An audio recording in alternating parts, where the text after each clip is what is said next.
La vie vous a abandonné, rien ne vous marche, vous échouez presque à tout. Vous vous sentez écrasé sous le poids des forces ténébreuses, de l'isolement, de la solitude et des soucis quotidiens. Vous n'avez pas la paix et la tranquillité. Vous avez besoin d'accompagnement pour atténuer vos souffrances, pour développer la force et la puissance qui vous habitent. Suivez tous les matins Maître Maouyan Justin Dongbaoundé, grand initié aux lois et secrets de la vie. Avec Maître Maouyan Justin Dongbaoundé, vous allez abandonner vos solutions individualistes, source de vos malheurs et de vos errements. Vous allez découvrir la pensée métaphysique, seul gage de notre sortie collective du gouffre.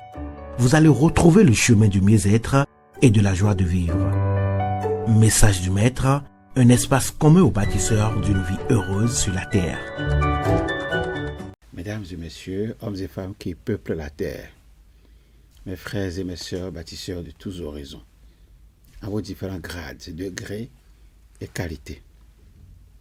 Je voudrais prendre ici la parole pour exprimer à chacun et à tous ma profonde et sincère reconnaissance pour vos soutiens de tous les instants.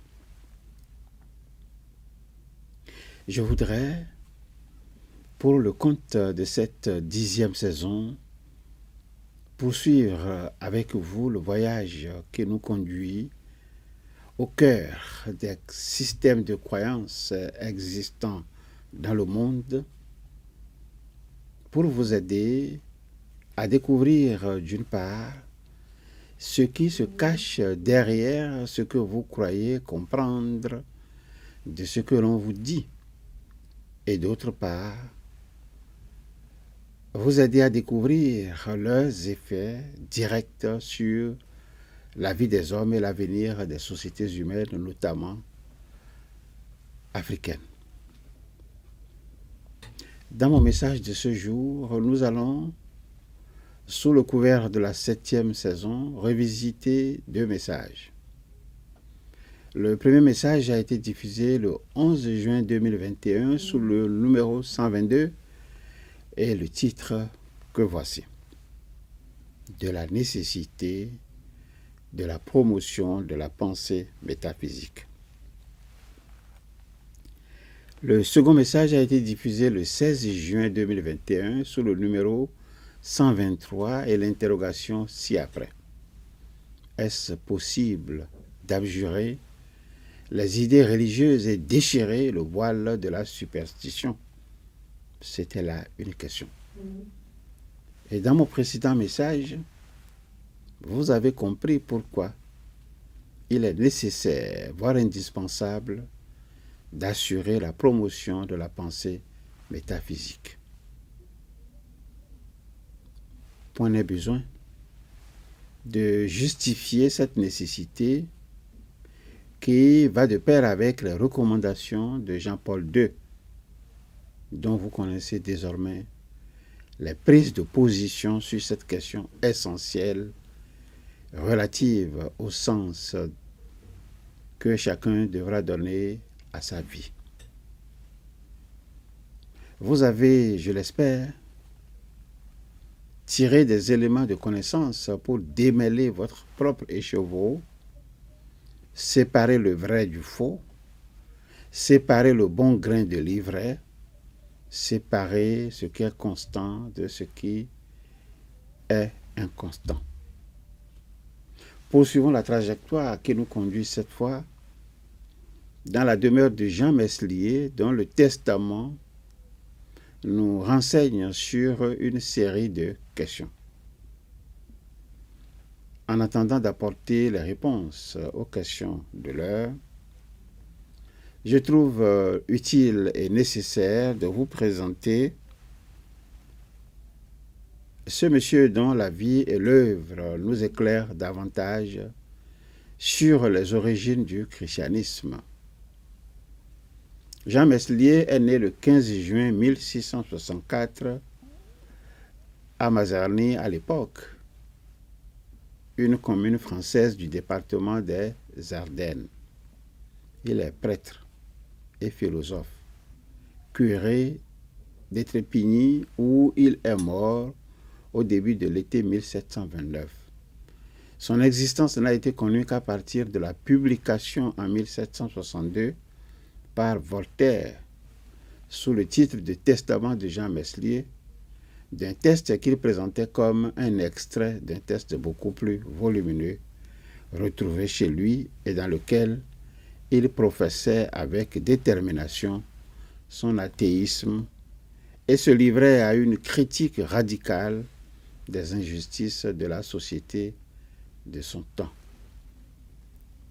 Ce texte que je vais aujourd'hui vous présenter avait un titre original et ce titre s'appelle « Mémoire des pensées et sentiments de Jean Meslier ». Ce texte est considéré comme le texte fondateur de l'athéisme et de l'anticléricalisme militant en France.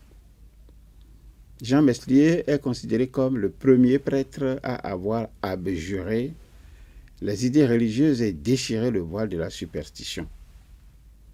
Jean Meslier était le fils d'un ouvrier élevé à la campagne. Il a néanmoins fait ses études et est parvenu à la prêtrise. Étant au séminaire où il vécut avec beaucoup de régularité, il s'attacha au système de Descartes. Ses mœurs ont paru irréprochables, faisant souvent l'aumône. Il s'agit de Jean Meslier. Il était d'ailleurs très sobre, tant sur sa bouche que sur les femmes.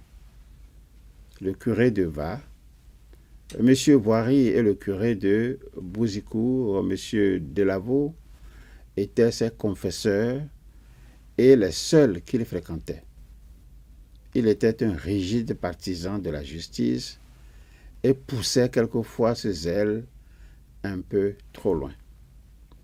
Il s'est refusé, à titre d'exemple, de recommander nommément le seigneur de Treuilly qui avait maltraité quelques paysans.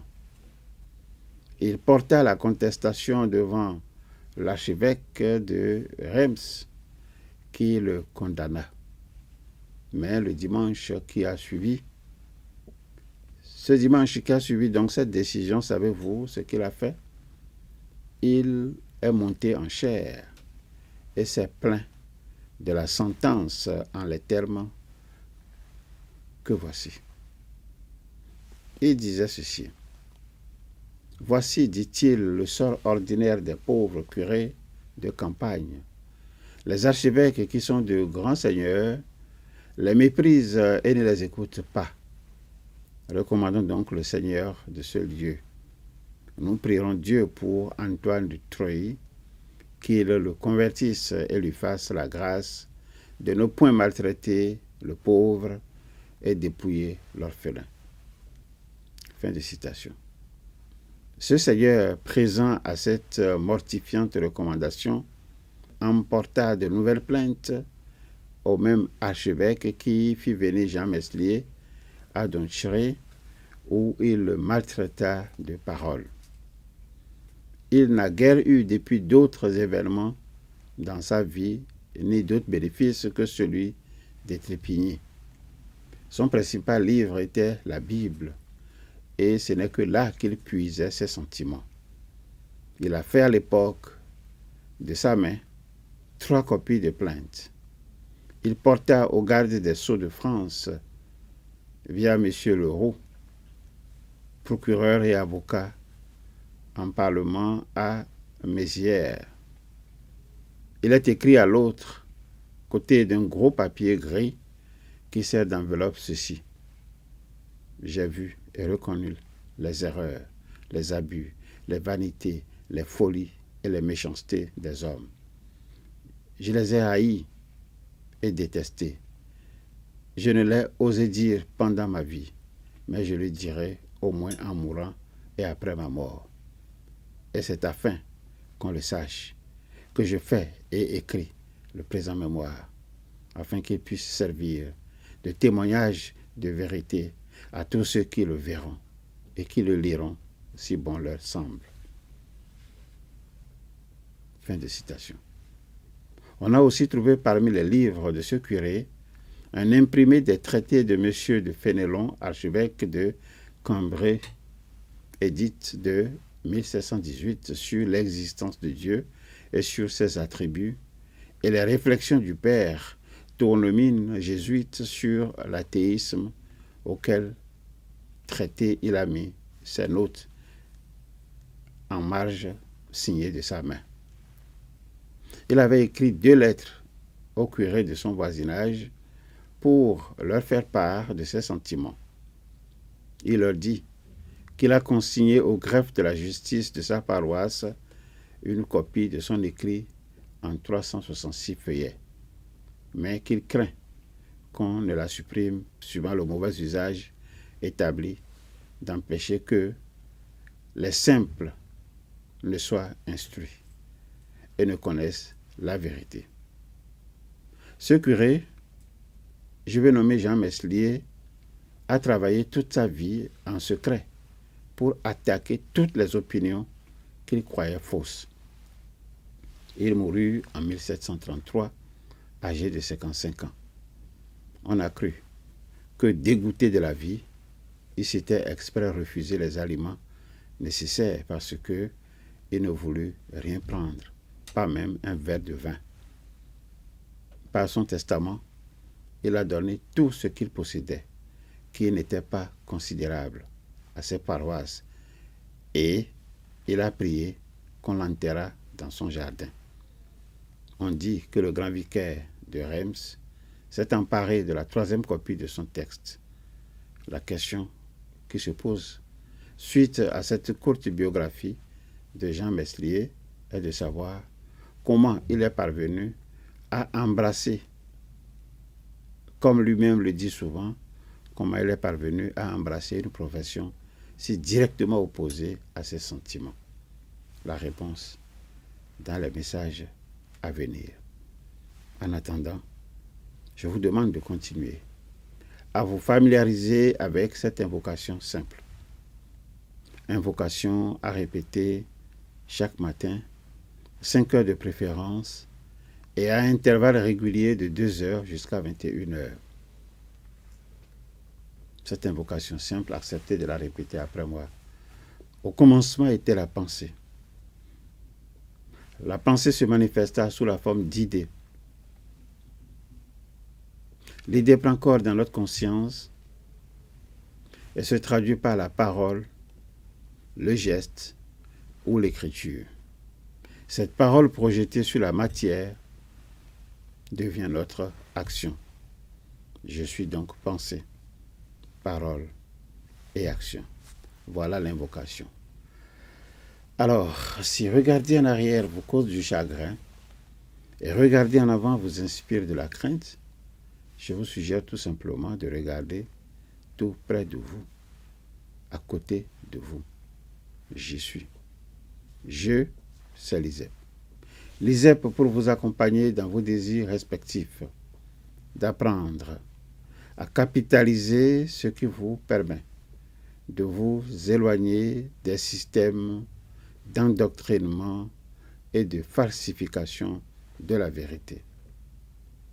L'ISEP pour vous accompagner dans vos désirs respectifs d'apprendre à adopter la philosophie de portée authentiquement métaphysique, apte à transcender les données empiriques pour parvenir, dans sa recherche de la vérité, à quelque chose d'absolu, d'ultime et de fondateur. Dixit Jean-Paul II. Ensemble, pour gagner le pari des connaissances vraies, des connaissances justes, des connaissances libératrices. Au revoir. À bientôt. La vie vous a abandonné, rien ne vous marche, vous échouez presque à tout. Vous vous sentez écrasé sous le poids des forces ténébreuses, de l'isolement, de la solitude et des soucis quotidiens. Vous n'avez pas la paix et la tranquillité. Vous avez besoin d'accompagnement pour atténuer vos souffrances, pour développer la force et la puissance qui vous habitent. Suivez tous les matins Maître Maouyan Justin Dongbaoundé, grand initié aux lois et secrets de la vie. Avec Maître Maouyan Justin Dongbaoundé, vous allez abandonner vos solutions individualistes, source de vos malheurs et de vos errements. Vous allez découvrir la pensée métaphysique, seul gage de notre sortie collective du gouffre. Vous allez retrouver le chemin du mieux-être et de la joie de vivre. Message du Maître, un espace commun aux bâtisseurs d'une vie heureuse sur la terre.